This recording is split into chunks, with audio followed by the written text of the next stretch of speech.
हे योद्धाओं, जिस क्षण उन्हें डर का आभास होता है, उन्हें लगता है कि वे पहले ही जीत चुके हैं। जिस क्षण वे आपकी आंखों में झिझक पकड़ लेते हैं, वे और करीब आ जाते हैं। उनकी आवाज तेज हो जाती है, उनका व्यक्तित्व बड़ा हो जाता है। वे झुकते हैं, देर तक घूरते हैं, आपके निजी क्षेत्र में घुसपैठ करते हैं और आपके शब्दों के बनने से पहले ही आपके मन को झुकाने की कोशिश करते हैं। डराना धमकाना शायद ही कभी सच्चाई के बारे में होता है, दबाव के बारे में है। यह एक नाटक है। यह एक ऐसा प्रदर्शन है जिसे आपके सोचने से पहले आपको प्रतिक्रिया देने के लिए मजबूर करने के उद्देश्य से बनाया गया है। इस दृश्य की कल्पना करें, कोई बहुत जोर लगा रहा है, उनका लहजा तीखा है, उनकी उपस्थिति भारी महसूस होती है। अधिकांश लोग अपना बचाव करने के लिए दौड़ते हैं। वे बहुत तेजी से बात करते हैं, वे बहुत अधिक स्पष्टीकरण देते हैं। वे उस गर्मागरम पल में अपनी योग्यता साबित करने की कोशिश करते हैं और यहीं पर वे नियंत्रण खो देते हैं, क्योंकि डराना धमकाना प्रतिक्रिया पर फलता फूलता है। यह भावनात्मक हलचल पर जीवित रहता है। आप जितना अधिक घबराएंगे, यह उतना ही मजबूत होगा। आप जितनी जल्दी करेंगे, उतनी ही अधिक शक्ति आप उन्हें सौंप देंगे। लेकिन क्या होगा यदि आप इसके बजाय स्थिर खड़े रह सकें? क्या होगा यदि उसी सटीक क्षण में जब वे आपके सिमटने की उम्मीद करते हैं, आप अडिग हो जाते हैं? कोई ऊंची आवाज नहीं, कोई घबराहट भरी मुस्कान नहीं, कोई रक्षात्मक बड़बड़ाहट नहीं, बस शांत आंखें और जमी हुई खामोशी।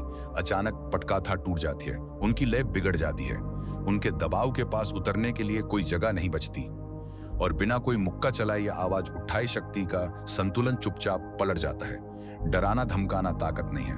वास्तविक शक्ति को आपके स्थान को घेरने या आपकी आवाज को दबाने की आवश्यकता नहीं होती है। डराना धमकाना आमतौर पर एक रणनीति होती है जिसका उपयोग तब किया जाता है जब कोई तेजी से नियंत्रण चाहता है। यह एक छोटा रास्ता है, एक मनोवैज्ञानिक धक्का है जिसका उद्देश्य आपके निर्णय लेने में तेजी लाना और आपकी स्थिति को कमजोर करना है। अधिकांश लोग बिना यह महसूस किए ही इस जाल में गिर जाते हैं कि वे इसके अंदर हैं। उन्हें लगता है कि वे अपना बचाव कर रहे हैं, लेकिन वे वास्तव में दूसरे व्यक्ति के ढांचे में कदम रख रहे होते हैं। आज आप सीखेंगे कि उस ढांचे पूरी तरह बाहर कैसे निकलना है। मैं आपको 7 मैकियावेलियन मनोवैज्ञानिक युक्तियों के माध्यम से मार्गदर्शन करूंगा जो किसी भी व्यक्ति के नीचे की जमीन खिसका देती हैं, जो आप पर हावी होने की कोशिश करता है। ये जोर से चिल्लाने या सख्त व्यवहार करने के बारे में नहीं है। ये नियंत्रण, समय और मानसिक स्थिति, मौन प्रभुत्व, संयमित दबाव, रणनीतिक शांति के बारे में है। जब आप इनका सही ढंग से उपयोग करते हैं तो जो व्यक्ति आपको डराने की कोशिश कर रहा है वह अनिश्चित महसूस करने लगता है। इसके बजाय यह कठोर या क्रूर बनने के बारे में नहीं है, यह अटूट बनने के बारे में है। इसमें एक अंतर है। आपको हमला करने की जरूरत नहीं है, आपको धमकी देने की जरूरत नहीं है, आपको कुछ भी साबित करने की जरूरत नहीं है। आपको बस उनका खेल खेलना बंद करना है और उन्हें अपने खेल में खड़ा करना है। इसके अंत तक जो कोई भी आपको दबाने की कोशिश करेगा उसे ऐसा महसूस होगा जैसे वे एक ऐसी दीवार से टकरा गए हैं जिसे वे हिला नहीं सकते।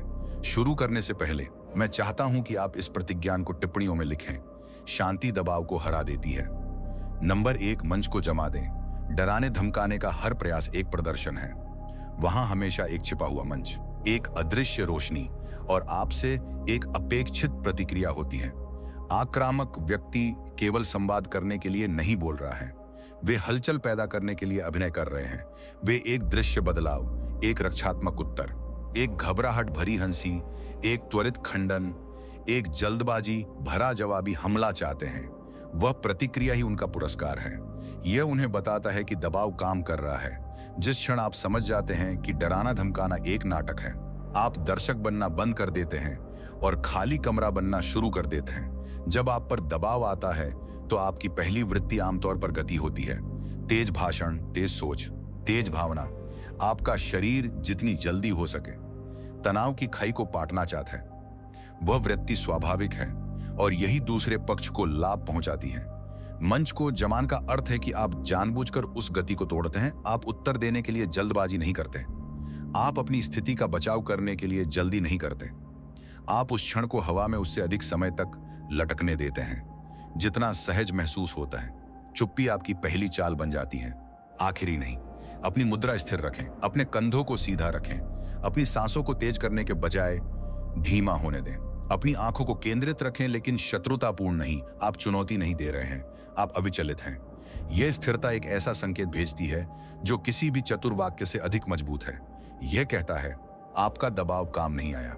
अधिकांश लोगों को शांत प्रतिरोध को संभालने को तलिए कई कब प्रशिक्षित नहीं किया गया है।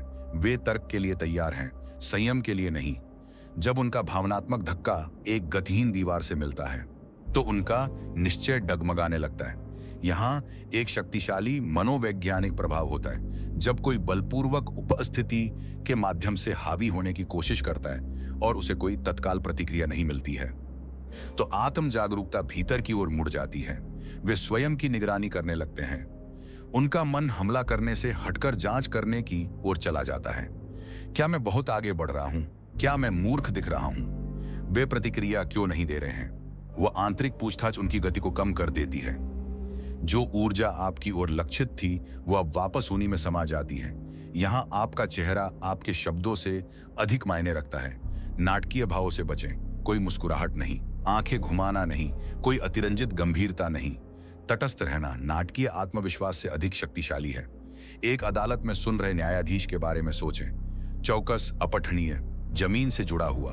उन्हें उस तटस्थता में बोलने दें। वे बिना किसी भावनात्मक लाभ के जितनी देर तक जारी रखेंगे, उतना ही अधिक वे असुरक्षित महसूस करेंगे। बिना तालियों के कलाकार बहुत जल्दी असहज हो जाते हैं। एक और महत्वपूर्ण तत्व सूक्ष्म हलचल नियंत्रण है। अपने हाथों से छेड़छाड़ न करें। अपने कपड़ों को बार बार ठीक न करें। अपने पैरों को आगे पीछे न करें। छोटी बेचैन हरकतें आंतरिक अशांति का संकेत देती हैं। स्थिरता आंतरिक अधिकार का संचार करती हैं। भले ही आप भीतर तनाव महसूस करें, बाहर की दृश्य हलचल को कम करें। शक्ति का आकलन अक्सर सतह के नियंत्रण से किया जाता है, आंतरिक संवेदना से नहीं। बहुत से लोग चिंता करते हैं कि रुकने से वे कमजोर या बिना तैयारी के दिखेंगे। इसके विपरीत सत्य है। नेता रुकते हैं, वार्ताकार रुकते हैं, उच्च स्तर के संचारक रुकते हैं। त्वरित उत्तर सामान्य होते हैं, नपे तुले उत्तर दुर्लभ होते हैं, और दुर्लभता कथित शक्ति पैदा करती है। जब आप जानबूझकर अंतराल के बाद अंततः बोलते हैं तो आपके शब्द भारी लगते हैं, क्योंकि उनसे पहले के स्थान ने वजन बनाया था। इस पंक्ति को याद रखें और इसे अपनी मानसिक प्रतिक्रिया का हिस्सा बनाएं। यदि आप प्रतिक्रिया नहीं देते हैं तो उनका प्रदर्शन मर जाता है। आप वास्तविकता को नजरअंदाज नहीं कर रहे हैं, आप उनके मंच की रोशनी हटा रहे हैं। प्रतिक्रिया के बिना डराने धमकाने के पास जीवित रहने के लिए कुछ नहीं होता। मुठभेड़ भावनात्मक संघर्ष से मनोवैज्ञानिक असंतुलन में बदल जाती है। आपके पक्ष में। नंबर 2, उन्हें उजागर होने दें। दबाव तब सबसे अच्छा काम करता है जब वो अस्पष्ट, बलपूर्वक और एक तरफा बना रहे। डराने वाला व्यक्ति बयानों को मुक्कों की तरह मारता है, तीखा, तेज और आगे की ओर, इस उम्मीद में कि आप उसे परखने के बजाय केवल बचाव करने में व्यस्त रहें। आपका प्रत्युत्तर तेज प्रतिरोध नहीं है, अब आपका प्रत्युत्तर सटीक पूछताछ है। आप रोशनी को उनकी ओर मोड़ देते हैं और उन्हें अपने ही शब्दों को खोलने के लिए मजबूर करते हैं। जब किसी को स्पष्ट करने, न्यायोचित ठहराने और विशिष्ट होने के लिए मजबूर किया जाता है तो उनका भावनात्मक लाभ कम होने लगता है। दबदबा बनाने के अधिकांश प्रयास व्यापक दावों और भारी शब्दों पर निर्भर करते हैं। तुम हमेशा इसे खराब कर देते हो। हर कोई जानता है कि तुम इसे नहीं संभाल सकते। यह एक भयानक निर्णय है। ये पंक्तियां भारी लगती हैं क्योंकि वे अंतिम निर्णय की तरह लगती हैं, लेकिन वे अक्सर हवा पर टिकी होती हैं। जिस क्षण आप शांति से परिभाषा मांगते हैं वह भार गिर जाता है। स्थिर आवाज में पूछें, आपका इससे वास्तव में क्या मतलब है? विशेष रूप से कौन सा हिस्सा? किस प्रमाण के आधार पर? मुझे अपनी तर्क प्रक्रिया समझाएं। प्रत्येक प्रश्न एक अंधेरे कमरे में एक और बत्ती जलाने जैसा है। पूरी तरह से प्रकाशित होने पर परछाइयां डरावनी नहीं लगती। मुख्य कुंजी लहजा है। आपकी बात कहने का तरीका सौम्य, जमीनी और जिज्ञासु होना चाहिए, व्यंग्यात्मक या चुनौतीपूर्ण नहीं। स्पष्ट जिज्ञासा टकराव की तुलना में तेजी से निरस्त्र कर देती है। जब आपका प्रश्न रक्षात्मक होने के बजाय वास्तव में खोजी लगता है तो दूसरा व्यक्ति आप पर आसानी से लड़ाकू होने का आरोप नहीं लगा सकता। आप लड़ नहीं रहे हैं, आप परीक्षण कर रहे हैं। वह बदलाव उन्हें हमले के मोड़ से बाहर निकालकर स्पष्टीकरण के मोड़ में डाल देता है। स्पष्टीकरण देना आरोप लगाने की तुलना में धीमा, मानसिक रूप से भारी और भावनात्मक रूप से कमजोर होता है। यहाँ एक मनोवैज्ञानिक नियम काम कर रहा है। स्पष्टीकरण देने वाला व्यक्ति अपनी ऊर्जा खर्च कर रहा होता है। जब उसे लगातार कारण, विवरण और तर्क देने पड़ते हैं, वे आपसे अधिक मेहनत कर रहे होते हैं। मानसिक भार बढ़ता है, शब्दों में लड़खड़ाहट बढ़ती है, भावनात्मक गति फीकी पड़ जाती है।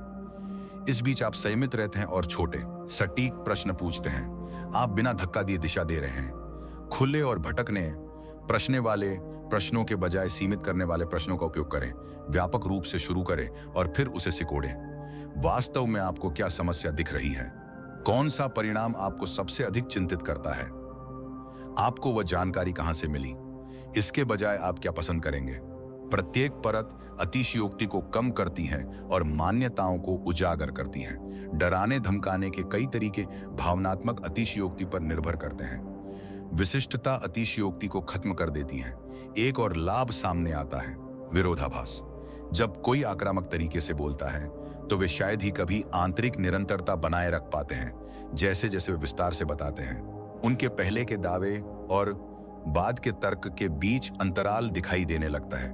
उन अंतरालों पर तुरंत न झपटें, उन्हें बोलने दें। उनके उत्तर के बाद की चुप्पी अक्सर और भी अधिक विवरण बाहर निकाल लाती है। लोग शांत स्थान को भरने के लिए दौड़ते हैं और अक्सर अपनी मंशा से अधिक प्रकट कर देते हैं। आपकी शारीरिक भाषा ग्रहणशील लेकिन दृढ़ होनी चाहिए। सिर का हल्का झुकाव, स्थिर आंखों का संपर्क, न्यूनतम सिर हिलाना, तेजी से सहमति देने के संकेतों से बचें। आप सुन रहे हैं, आत्मसमर्पण नहीं कर रहे हैं। अपनी सांस को इतना धीमा रखें कि आपकी आवाज की तीव्रता कभी ना बढ़े। आवाज की स्थिरता यह बताती है कि आप खतरे में नहीं हैं। यह दृष्टिकोण आपको भावनात्मक रूप से विचलित होने से भी बचाता है। प्रश्न आपके मस्तिष्क को प्रतिक्रिया के बजाय विश्लेषण में केंद्रित रखते हैं। मैं अपना बचाव कैसे करूं सोचने के बजाय आप सोचते हैं, यहां वास्तव में दावा क्या किया जा रहा है। केवल यही मानसिक बदलाव तनाव पैदा करने वाले रसायनों को कम करता है और निर्णय क्षमता में सुधार करता है। सिद्धांत याद रखें, जब दबाव को खुद को स्पष्ट करने के लिए मजबूर किया जाता है तो वह छोटा हो जाता है।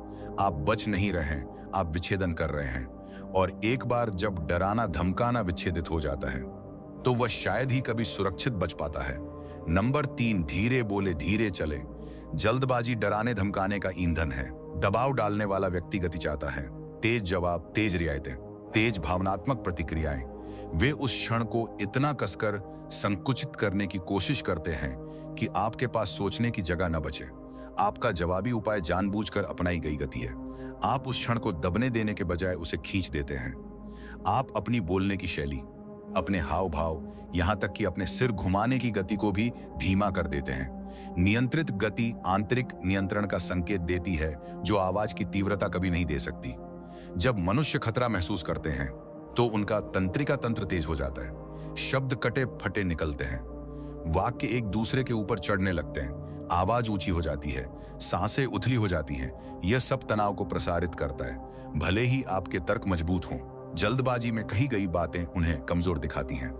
दूसरी और एक नपी तुली लय सरल भाषा को भी आधिकारिक बना देती है। शब्दों के भंडार से अधिक गति धारणा को आकार देती है। अपनी सांस लेने की लय से शुरू करें। अपनी नाक से सांस लें, हवा को नीचे बैठने दें, फिर सांस छोड़ते समय बोलें।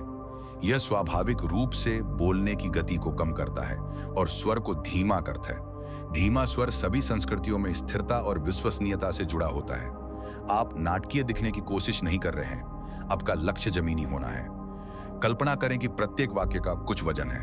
आप उसे रख रहे हैं, फेंक नहीं रहे।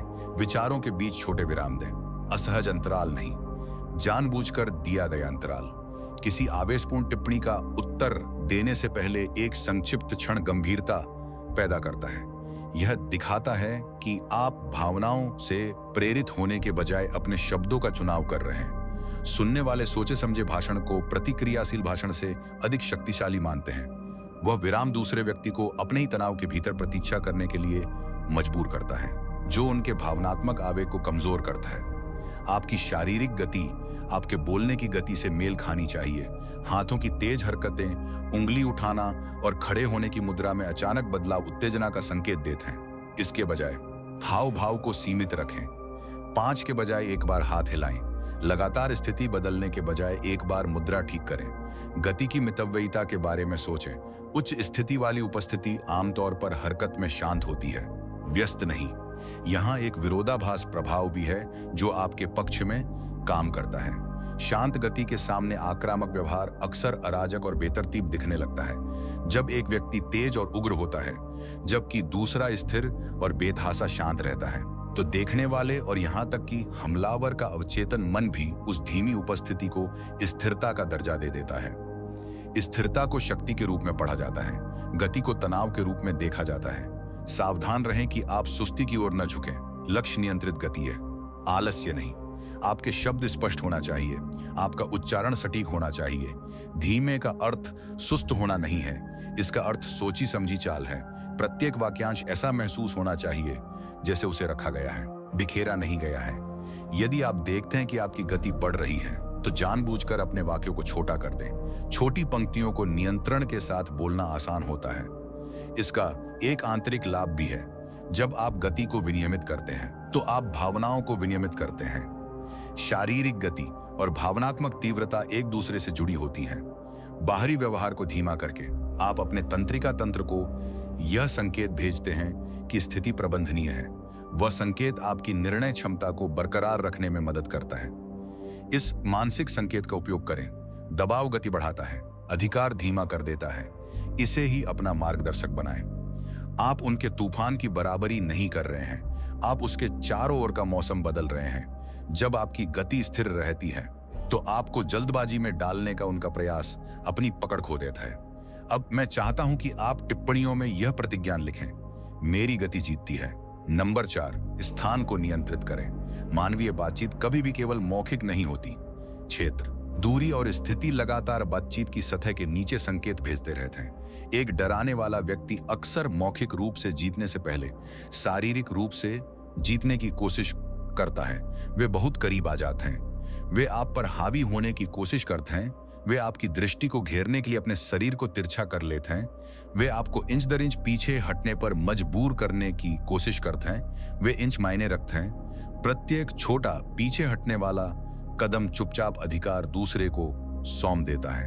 आपका उद्देश्य टकराव नहीं है, यह स्थान पर अपना स्वामित्व बनाए रखना है।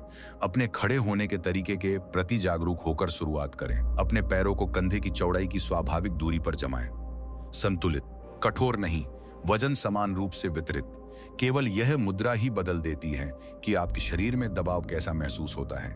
जब आपका आधार स्थिर होता है तो आपकी आवाज और आंखों का संपर्क अधिक आसानी से स्थिर हो जाता है। संकीर्ण रूप से खड़े होने से डगमगाहट और पीछे हटने की सूक्ष्म प्रवृत्ति पैदा होती है।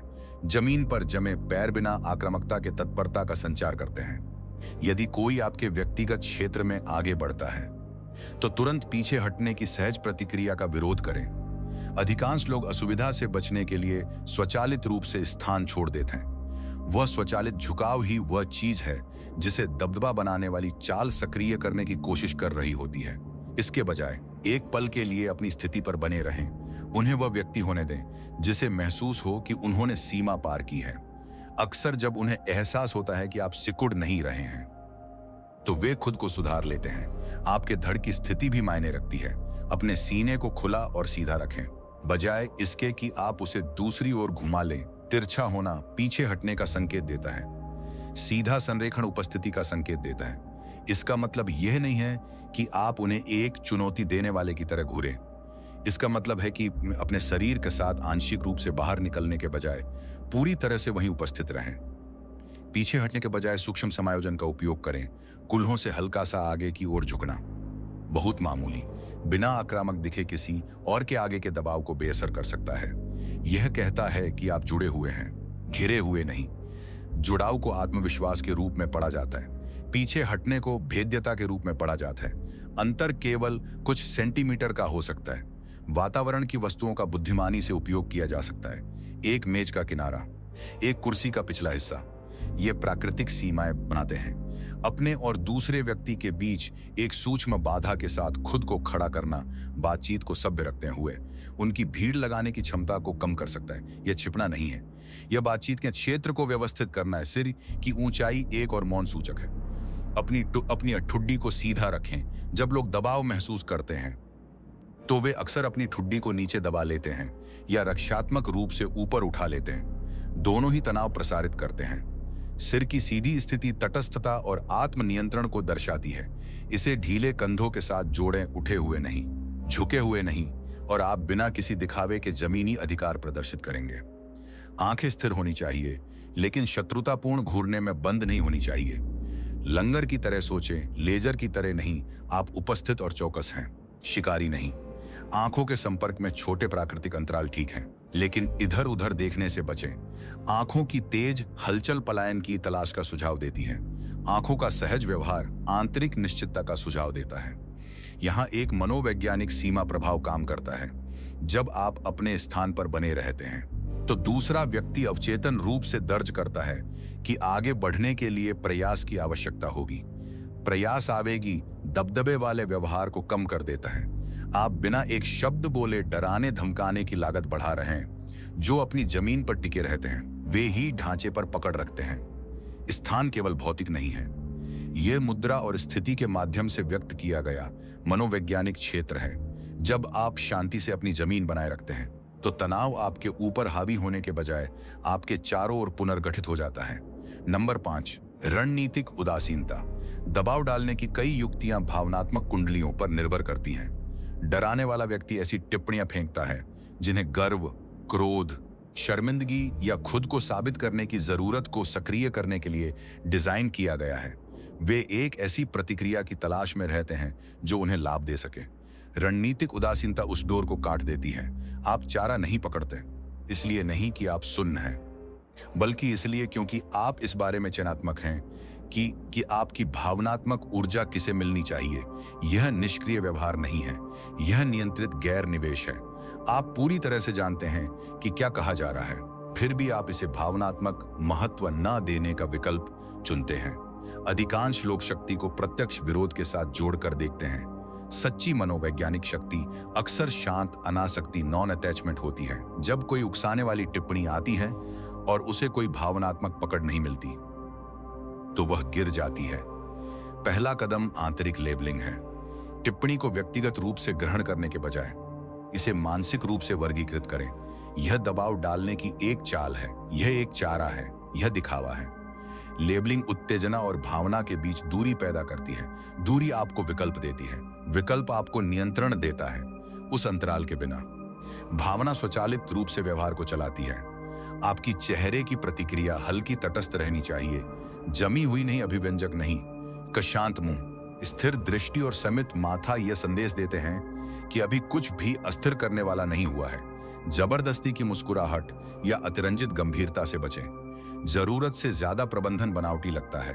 प्राकृतिक शांति के बारे में सोचें, प्रदर्शन वाली शांति के बारे में नहीं। यदि आवश्यक हो तो मौखिक उत्तर न्यूनतम और कम तापमान वाले होने चाहिए। संक्षिप्त स्वीकारोक्ति अच्छी तरह काम करती है। मैं आपकी बात सुन रहा हूं, ध्यान दिया, यह आपका नजरिया है। ये वाक्यांश न तो सहमत होते हैं और न ही लड़ते हैं। वे बिना विस्तार दिए चीजों को सोख लेते हैं। लक्ष्य बातचीत को भाव गर्मी पकड़ने से रोकना है। गर्मी वह संसाधन है जिसकी डराने धमकाने को जरूरत होती है। इस रणनीति का एक शक्तिशाली तत्व अपेक्षा का उल्लंघन है। हमलावर प्रतिरोध माफी या दृश्यमान असुविधा की अपेक्षा करता है। जब इनमें से कुछ भी दिखाई नहीं देता तो उनका भविष्यवाणी मॉडल टूट जाता है।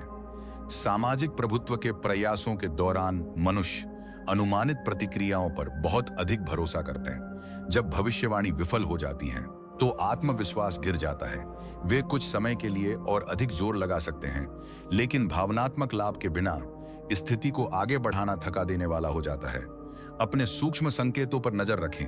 त्वरित रक्षात्मक हंसी, व्यंग्यात्मक लहजा, तीखी आहें, ये आपकी बातों के तटस्थ होने पर भी भावनात्मक जुड़ाव को उजागर कर देते हैं। बोलने का सहज तरीका मायने रखता है। अपनी आवाज को समतल पानी की तरह समझें, उबड़ खाबड़ लहरों की तरह नहीं। यहां तक कि आपके पलक झपकने की दर भी तनाव का संचार कर सकती है। धीमी गति से पलक झपकना अक्सर शांत उपस्थिति के रूप में पढ़ा जाता है। रणनीतिक उदासीनता आपके निर्णय की गुणवत्ता की भी रक्षा करती है। भावनात्मक कुंडलियां सोच को संकुचित कर देती हैं। अनासक्ति आपके संज्ञानात्मक क्षेत्र को व्यापक रखती है। आप स्थिति के भीतर खींचे जाने के बजाय उसका मूल्यांकन कर सकते हैं। वह व्यापक मानसिक ढांचा बेहतर अगले कदम उठाने की अनुमति देता है। चाहे वह सीमा निर्धारण हो, दिशा बदलना हो या बाहर निकलना हो, यहाँ एक महत्वपूर्ण सीमा है। उकसावे के प्रति उदासीनता का अर्थ दुर्व्यवहार को सहन करना नहीं है। आप भावनात्मक हेरफेर से अलग हो रहे हैं, दुर्व्यवहार को स्वीकार नहीं कर रहे हैं। यदि कोई स्पष्ट सीमा पार की जाती है तो आप बिना किसी भावनात्मक आवेश के स्पष्ट और संक्षिप्त रूप से अपनी सीमा बता सकते हैं। शांत सीमा कथन गर्मागर्म खंडन की तुलना में कहीं अधिक प्रभावी होते हैं। ध्यान को मुद्रा, करेंसी के रूप में सोचें। प्रत्येक दृश्य भावनात्मक प्रतिक्रिया एक भुगतान है।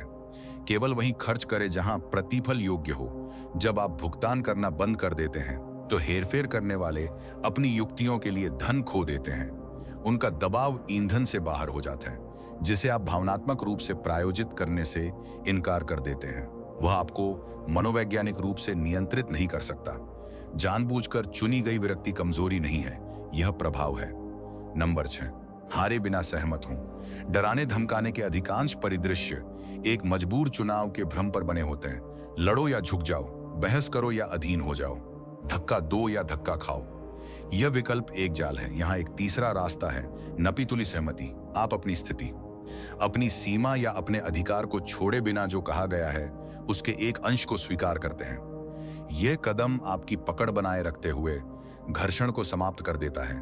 जब कोई प्रतिरोध की उम्मीद करता है तो स्वीकृति का एक छोटा सा सिर हिलाना भी उनके हमले के पैटर्न को बाधित कर देता है। उनका भावनात्मक इंजन टकराव के लिए तैयार होता है। टकराव हटा दें और उनकी गति विफल हो जाती है, लेकिन सहमति सावधानी से बनाई जानी चाहिए।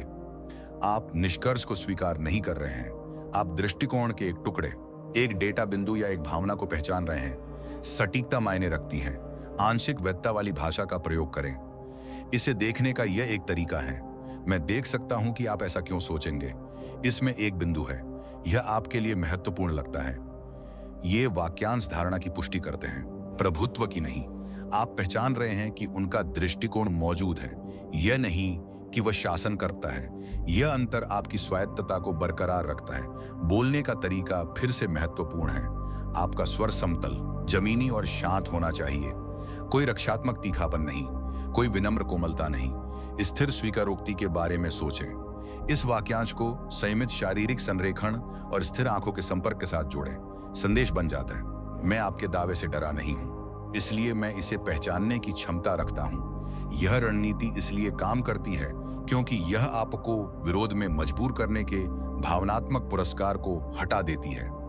कई दबदबे वाले खेल प्रतिरोध पर विजय पाने के रोमांच से प्रेरित होते हैं। जब आप वह प्रतिरोध प्रदान नहीं करते हैं तो बातचीत अपना नाटक खो देती है। बिना नाटक के हमलावर को बल से चर्चा की ओर मुड़ना पड़ता है, एक ऐसा क्षेत्र जहां डराना धमकाना कमजोर होता है। स्वीकृति के बाद यदि आवश्यक हो तो एक शांत एंकर कथन जोड़ें, एक छोटी पंक्ति जो बिना टकराव के आपकी स्थिति को फिर से स्थापित करती है। ये एक पहलू है, ये मेरा है, मैंने सुन लिया, लेकिन मेरा फैसला कायम है। मैं समझता हूं, मैं इस दिशा को चुन रहा हूं। संरचना पर ध्यान दें, पहले पहचान फिर स्थिति। यह क्रम नियंत्रण बनाए रखते हुए घर्षण को कम करता है। बाद में अपनी स्थिति को बहुत अधिक समझाने से बचें। लंबी सफाई आपके कदम को औचित्य में बदल देती है, जिससे अधिकार कम हो जाता है। अपने एंकर को संक्षिप्त रखें। संक्षिप्तता निश्चितता का संकेत देती है, लंबा बचाव संदेह का संकेत देता है। अपनी स्थिति बताने के बाद खामोशी को कुछ भार वहन करने दें। यहाँ एक न्यूरोलॉजिकल प्रभाव भी है। जब लोगों को लगता है कि उन्हें सुना गया है, भले ही आंशिक रूप से, तो उनकी खतरे की प्रतिक्रिया कम हो जाती है। कम खतरे की प्रतिक्रिया आक्रामक निरंतरता को कम करती है। आप बिना अपनी जमीन छोड़े दूसरे व्यक्ति के भावनात्मक तापमान को नियंत्रित कर रहे हैं। यह उन्नत बातचीत नियंत्रण है। सावधान रहें कि बहुत अधिक सहमति वाले वाक्यांशों का ढेर न लगा दें। अत्यधिक पुष्टि खुशामद जैसी लगती है, एक स्पष्ट स्वीकारोक्ति पर्याप्त है। उसके बाद तटस्थ सुनने की मुद्रा में लौट आएं। बातचीत को कम हुए तनाव के इर्द गिर्द फिर से संतुलित होने दें। आंतरिक रूप से इस कदम के लिए अहंकार के अनुशासन की आवश्यकता होती है। प्रत्येक कड़े दावे का तुरंत मुकाबला करने की इच्छा शक्तिशाली होते हैं, लेकिन प्रतिवर्ती विरोधाभास अक्सर अनावश्यक रूप से संघर्ष को बढ़ा देता है। चयनात्मक सहमति आत्मविश्वास दिखाती है, क्योंकि यह दर्शाती है कि आप अपने पास किसी और के दृष्टिकोण के अस्तित्व से डरे नहीं हैं। इसे मौखिक एकिडो के रूप में सोचें। आप बल का सामना करने के बजाय उसे दिशाजेत हैं। ऊर्जा आपसे टकराने के बजाय पास से गुजर जाती है। शांत पहचान एक ढाल बन जाती है जो सहयोग जैसी दिखती है लेकिन नियंत्रण की तरह काम करती है। वे एक ही मुद्रा नहीं है। जब उपयोगी हो तब पहला खर्च करें, दूसरे की रक्षा हमेशा करें। मैं चाहता हूं कि आप टिप्पणियों में यह प्रतिज्ञा लिखें, मैं कुछ भी नहीं छोड़ता। नंबर 7, शांति से निकले, खामोशी से जीते। किसी भी उच्च दबाव वाली मुठभेड़ में अंतिम कदम निकास है। अधिकांश लोग टकराव के दौरान क्या कहना है इस पर इतना ध्यान केंद्रित करते हैं कि वे भूल जाते हैं कि आप कैसे निकलते हैं। यही स्थायी प्रभाव निर्धारित करता है। समापन का क्षण स्मृति का आधार बन जाता है।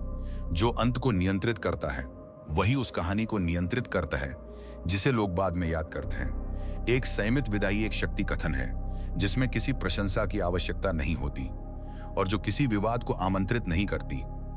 डराने वाले लोग अक्सर बातचीत को लंबा खींचने की कोशिश करते हैं। वे आखिरी शब्द, आखिरी प्रहार, आखिरी भावनात्मक उभार चाहते हैं। वे समझते हैं कि लंबे समय तक जुड़े रहने से इस बात की संभावना बढ़ जाती है कि आप चूक जाएंगे, प्रतिक्रिया देंगे या बहुत अधिक सफाई देंगे। आपका लाभ तब प्रकट होता है जब आप अनावश्यक समय देने से इनकार कर देते हैं। एक बार जब आपकी स्थिति स्पष्ट हो जाती है, आपकी सीमा तय हो जाती है या आपकी स्वीकारोक्ति दे दी जाती है, तो आप उस चक्राकार तनाव में नहीं रुकते। आप स्थिरता के साथ अलग हो जाते हैं। एक मजबूत निकास की कार्यप्रणाली सूक्ष्म होती है। आपके अंतिम वाक्य तक आपकी आवाज का स्तर समान रहता है, न गति बढ़ती है, न ही अंत में कोई अनिश्चितता होती है। स्पष्ट समापन पंक्तियों का उपयोग करें जैसे, हमारी बात यहां पूरी हुई, मैंने अपना निर्णय ले लिया है, या हम इस पर बाद में फिर से बात कर सकते हैं। संक्षिप्त, अंतिम, तटस्थ। सजावटी भाषा से बचें। अंतिमता तब सबसे मजबूत लगती है जब वह सरल हो। आपकी शारीरिक हलचल आपके शब्दों जितनी ही मायने रखती है। अचानक से घूमकर ना चलें, उसे पलायन के रूप में पढ़ा जाता है। इसके बजाय अपनी दिशा धीरे से बदलें, बिना किसी हड़बड़ी के अपना सामान इकट्ठा करें। चलने से पहले अपनी मुद्रा सीधी करें। अपना पहला कदम स्वाभाविक चलने की गति से उठाएं, जल्दबाजी में नहीं। बिना हड़बड़ी वाली गति आंतरिक निश्चितता का संचार करती है। जल्दबाजी वाली गति राहत या डर का सुझाव देती है। निकास के समय चेहरे के भाव संयमित रहने चाहिए। बहुत से लोग बातचीत के दौरान नियंत्रण रखते हैं लेकिन मुड़ते ही उसे छोड़ देते हैं। आह भरना, सिर हिलाना, बड़बड़ाना व रिसाव पहले के शक्ति संकेतों को मिटा देता है। जब तक आप पूरी तरह से बातचीत के दायरे से बाहर न हो जाएं, तब तक तटस्थ संयम बनाए रखें। एक और महत्वपूर्ण तत्व स्पष्टीकरण पर रोक है। आप अलग होने के लिए कोई लंबी सफाई देने के लिए बाध्य नहीं है। दरवाजे पर बहुत अधिक सफाई देना बातचीत को फिर से खोल देता है। बातचीत फिर से दबाव को जन्म देती है। दबाव नए चारे को आमंत्रित करता है। एक संक्षिप्त समापन आपके ढांचे को सुरक्षित रखता है। बंद दरवाजे के बारे में सोचें, आधा खुले दरवाजे के बारे में नहीं। निकलने के बाद की चुप्पी रणनीति का हिस्सा है। बची हुई उत्तेजना के कारण कोई अनुवर्ती संदेश न भेजें। उस व्यक्ति के साथ तुरंत उस पल पर दोबारा बहस न करें। समय की दूरी आपके अधिकार की रक्षा करती है और भावनात्मक झटकों को परिणाम बदलने से रोकती है। अलग होने के बाद का शांत स्थान आपके शांत अंत को उस मुलाकात की पहचान बनाने देता है। यदि कोई दर्शक मौजूद है तो वे आपके जाने के तरीके को ध्यान से देखते हैं। जो व्यक्ति केंद्रित और बिना घबराए निकलता है उसे ही आमतौर पर नियंत्रण में माना जाता है, चाहे बीच में बातचीत कितनी भी गर्मागर्म क्यों ना रही हो। सामाजिक स्मृति अंत को बहुत महत्व देते हैं। इस झुकाव का आंतरिक रूप से उपयोग करें। यह कदम आत्मनियंत्रण को सुदृढ़ करता है। जानबूझकर दूर जाना आपके अपने तंत्रिका तंत्र को बताता है कि आप फंसे हुए नहीं हैं। यह तनाव के प्रभाव को कम करता है और भविष्य के आत्मविश्वास का निर्माण करता है। प्रत्येक संयमित निकास आपके मस्तिष्क के लिए प्रशिक्षण बन जाता है। दबाव मुझे नियंत्रित नहीं करता। यहाँ के मूल सत्य को समझें। प्रभुत्व जारी रखने के लिए मजबूर करने से सिद्ध नहीं होता, यह निष्कर्ष चुनने से सिद्ध होता है। जो बिना उत्तेजना के अलग हो सकता है वो अपनी स्थिति की स्वतंत्रता प्रदर्शित करता है। स्थिति की स्वतंत्रता ही वास्तविक प्रभाव है। शांत विदाई अंतिम फैसला लिखती है। किसी शोर की आवश्यकता नहीं, किसी विजय भाषण की जरूरत नहीं। शांत नियंत्रण ही काफी है। डराना धमकाना केवल तभी जीवित रहता है जब वह आपके तंत्रिका तंत्र के अंदर घुस जाता है, जब यह आपकी नाड़ी तेज कर देता है, आपके विचारों को अस्त व्यस्त कर देता है और आपको प्रतिक्रिया देने के लिए खींचता है। लेकिन अब आप इसके पीछे की छिपी हुई कार्यप्रणाली को समझते हैं। आपने देखा है कि दबाव कैसे बनाया जाता है, भावनात्मक कुंडलियां कैसे लगाई जाती हैं, दबदबा बनाने के प्रयास गति, शोर और निकटता पर कैसे निर्भर करते हैं। और इससे भी महत्वपूर्ण बात यह है कि अब आपके पास स्थिरता, सटीकता, गति, स्थिति, अनासक्ति, नपी तुली सहमति और नियंत्रित निकास पर आधारित एक जवाबी ढांचा है। आपको ऊंची आवाज की जरूरत नहीं है, आपको तीखे अपमानों की जरूरत नहीं है, सम्मानित होने के लिए आपको आक्रामक होने की जरूरत नहीं है। किसी भी तनावपूर्ण क्षण में सबसे विचलित करने वाली उपस्थिति उस व्यक्ति की होती है जो खिंचता नहीं है, वह जो बिना सिमटे सुनता है, बिना कांपे सवाल करता है, बिना जल्दबाजी के चलता है। एक मन जो केंद्रित रहता है वह एक ऐसा दर्पण बन जाता है जो दूसरे व्यक्ति की अस्थिरता को उजागर कर देता है। अगली बार जब कोई आप पर हावी होने की कोशिश करे तो याद रखें, आप वहां चिल्लाने का मुकाबला जीतने के लिए नहीं हैं, आप वहां अपने ढांचे को बनाए रखने के लिए हैं। उन्हें ऊर्जा जलाने दें, उन्हें प्रदर्शन करने दें, उन्हें उन प्रतिक्रियाओं के लिए हाथ पांव मार दें जो कभी नहीं आती। वे जितना जोर लगाएंगे उनकी हताशा उतनी ही स्पष्ट होती जाएगी। शांति दबाव को अंदर से बाहर की ओर पलट देती है। शक्ति बल नहीं है, शक्ति तनाव के दौरान भावनात्मक आत्मनियंत्रण है। यह वह स्थिर दृष्टि है जो डगमगाती नहीं है, वह नपा तुला उत्तर है जो अनुमोदन नहीं खोजता, वह सीमा है जिसे सजावट की आवश्यकता नहीं है। जब आप इसमें महारत हासिल कर लेते हैं तो डराने धमकाने के पास टिकने के लिए कोई जगह नहीं बचती। यदि इसने आपकी जागरूकता को तेज किया और आपको व्यावहारिक नियंत्रण उपकरण दिए तो अभी इस माध्यम का समर्थन करने के लिए 1 सेकंड निकालें। इसे पसंद करें ताकि अधिक लोग सीखें कि दबाव में अड़िग कैसे रहना है। इसे किसी ऐसे व्यक्ति के साथ साझा करें जिसे मजबूत मनोवैज्ञानिक आधार की आवश्यकता है और प्रभाव, रणनीति और मानसिक प्रभुत्व पर अधिक गहन सामरिक विश्लेषण के लिए जुड़े रहें। शांत शक्ति एक कौशल है और हम इसे यहां बनाते हैं। याद रखें, आप डराने धमकाने को उस पर हावी होकर नहीं हराते, आप इसे अछूत बनकर हराते हैं।